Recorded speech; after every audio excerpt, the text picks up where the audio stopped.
Okay, Mom. Hi everyone, I am here with a Bible reading. I hope you guys are having a good day. Sit down. No. Today we're going to be reading Romans chapter 7 verses 1 through 13, Psalm 17, and Proverbs chapter 19 verses 22 and 23. What? I can't help it the way I talk. I have problems. Stop. Okay, so in Romans today, don't you make me smile.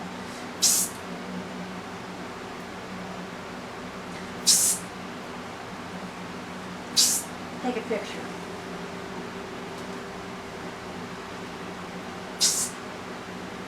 Okay, we'll be talking about released from the law, bound to Christ. Stop. The law and sin. Wait till what happens to you.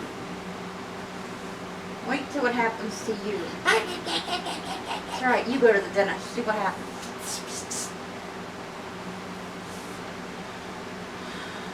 Okay, so let's begin. Make sure I'm quit making fun of me.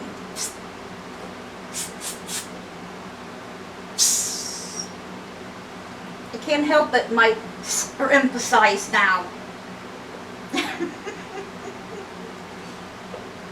I don't like that either.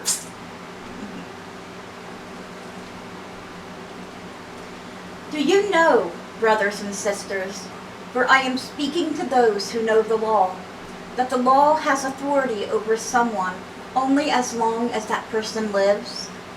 For example, by law, a married woman is bound to her husband as long as he is alive. But if her husband dies, she is released from the law that binds her to him. So then, if she has sexual relations with another man, while her husband is still alive, she is called an adulteress. But if her husband dies, she is released from that law, and is not an adulteress if she marries another man. So, my brothers and sisters, you also died to the law through the body of Christ, that you might belong to another, to him who has raised from the dead, in order that we might bear fruit for God. For when we were in the realm of the flesh, the sinful passions aroused by the law were at work in us, so that we bore fruit for death.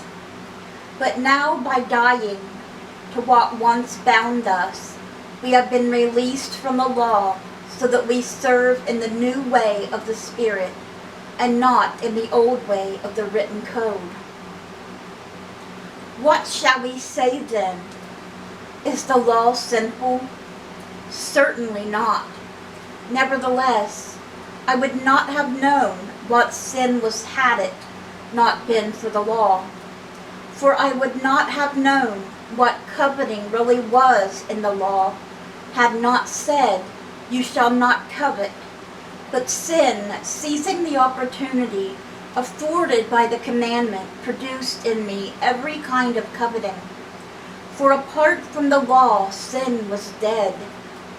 Once I was alive apart from the law, but when the commandment came, sin sprang to life and I died. I found that the very commandment that was intended to bring life actually brought death. For sin, seizing the opportunity afforded by the commandment, deceived me, and through the commandment put me to death. So then, the law is holy, and the commandment is holy, righteous and good. Did that which is good then become death to me? By no means. Nevertheless, in order that sin might be recognized as sin, it used what is good to bring about my death, so that through the commandment sin might become utterly sinful. And that is where we're stopping with Romans today. With chapter 7, verse 13. Okay, so our psalm today is Psalm 17. It is a prayer of David, and it has 15 verses. Let's see, is this a happy prayer of David, or is it a sad prayer of David? Is it an angry prayer of David? Let's see. Hear me, Lord, my plea is just. Listen to my cry. Hear my prayer. It does not rise from deceitful lips. Let my vindication come from you. May your eyes see what is right. Though you probe my heart, though you examine me at night and test me, you will find that I have planned no evil. My mouth has not transgressed. Though people tried to bribe me, I have kept myself from the ways of the violent. Through what your lips have commanded, my steps have held to your paths. My feet have not stumbled. I call on you, my God, for you will answer me. Turn your ear to me and hear me. Hear my prayer. Show me the wonders of your great love. Oh, sorry. My page flew down.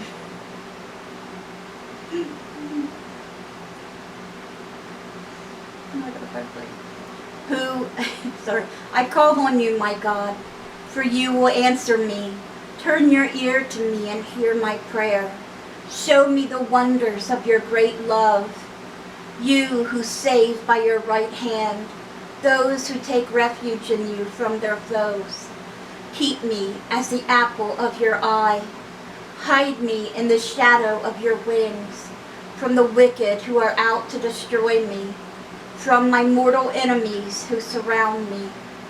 They close up their callous hearts, and their mouths speak with arrogance. They have tracked me down. They now surround me, with eyes alert to throw me to the ground. They are like a lion hungry for prey, like a fierce lion crouching in cover. Rise up, Lord, confront them, bring them down. With your sword, rescue me from the wicked. By your hand, save me from such people, Lord, from those of this world whose reward is in this life. May what you have stored up for the wicked fill their bellies. May their children gorge themselves on it. And may there be leftovers for their little ones. As for me, I will be vindicated and will see your face. When I awake, I will be satisfied with seeing your likeness. All right, and that was a prayer of David, Psalm 17. I always felt bad about that part, you know. Every time I read it, kind of saddens me. For your hand saved me. By your hand save me from such people, Lord. From those of this world whose reward is in this life. May what you have stored up for the wicked fill their bellies. Which is, you know, I'm fine with. Then it goes, may their children gorge themselves on it, and may there be leftovers for their little ones. That's so sad. Because what if there's a good child or two in the bunch, you know? That always saddens me, that part. Okay, so now we are going to end today's Bible reading with Proverbs chapter 19, verses 22 and 23. What a person desires is unfailing love. Better to be poor than a liar. The fear of the Lord leads to life. Then one rests content, untouched by trouble. Alright guys, that was our Bible reading. I hope it touched your hearts. Sorry about that. I about lost my breath there for a minute.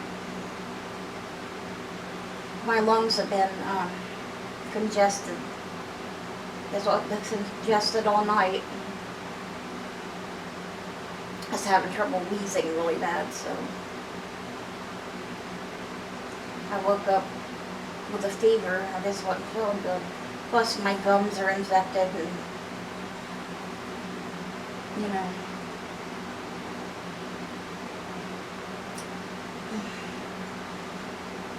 I didn't have a very pleasant experience at the dentist, let's just say.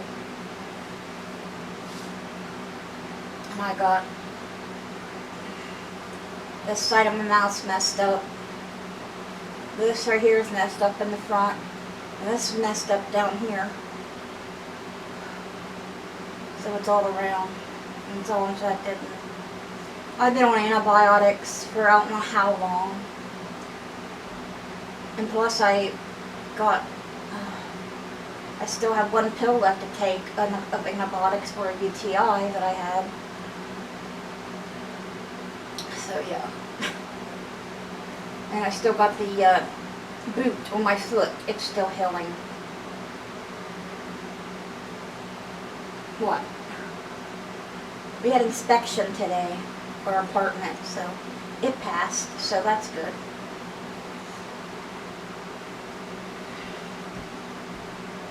But okay.